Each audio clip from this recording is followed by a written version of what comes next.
Zion, the other point we need to make here is that Zion, Mount Zion in Jerusalem, is where Armageddon will take place. And I am very confident in saying that this is correct. The book of Revelation, Revelation 16:16, tells us that the world and its armies will gather at a place that in Hebrew is called Armageddon.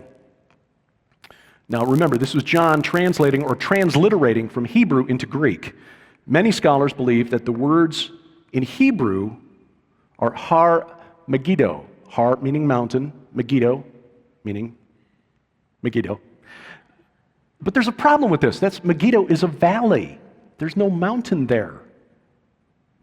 There's no mountain at Megiddo. There are mountains near there, but Megiddo itself is a valley.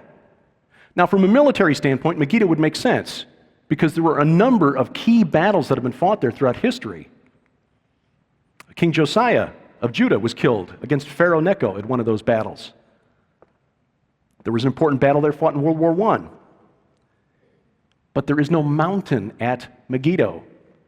I mean, think about this. The enemy, the PSYOP, the false information, the disinformation that the enemy keeps throwing at us to confuse us as to what's going on in this spiritual war that we are all deployed in.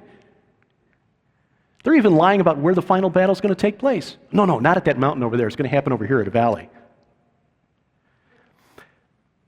Here's the thing. In Greek, the letter gamma is often used to represent the Hebrew letter ayin. And again, I'm not a Hebrew scholar. We just know one. So the original words, which translated into English mean Mount of Assembly or Mount of the Congregation, which we've heard several times already this evening, Har Moed. But if you substitute gamma for the ayin, instead of Har Moed, Mount of Assembly, you get Har Megiddo, Mount of Megiddo. Har Moed makes more sense. When you read the Old Testament and you read the apocalyptic prophecies, especially in Joel chapter 3 or Zechariah chapter 14, these battles that are described all center around Jerusalem. Why? Because Mount Zion is there. God's Mount of Assembly, God's holy mountain where he will live forever. The enemy wants to take it.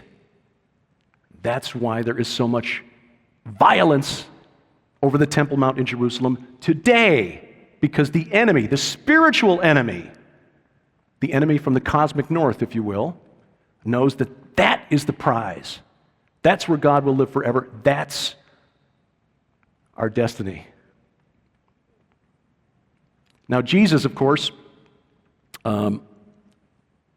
he kind of knew what was going on. He understood that this struggle was over his holy mountain. We already saw this in Isaiah 14 with the reference to Lucifer wanting to establish his holy mountain, Mount Zaphon, as supreme. But Jesus confirms this identity. In Matthew 12, where the Pharisees accused Jesus of casting out demons by the power of Beelzebul. Beelzebul means Baal the prince. And Jesus replies and says, if Satan casts out demons by Satan's power, Jesus identifies Baal as Satan. Interestingly, and I just remembered this the other night, in the book of Revelation, in the letters that Jesus dictates to John for the 7 churches, the letter to Pergamon, you remember what was in Pergamon? Rabbi Jonathan Cahn talks about this, one of his mysteries, the mystery of Pergamon. They had a huge temple there that was called the altar of Zeus. The Nazis took it apart, brought it to Berlin, and assembled it in the 30s. And a certain recent winner of a presidential election had a set for his acceptance setup that looked kind of like this, which was really bizarre. But this altar of Zeus in the book of Revelation is described by Jesus as the seat of Satan. Zeus, Satan, Baal, Lucifer, Jupiter.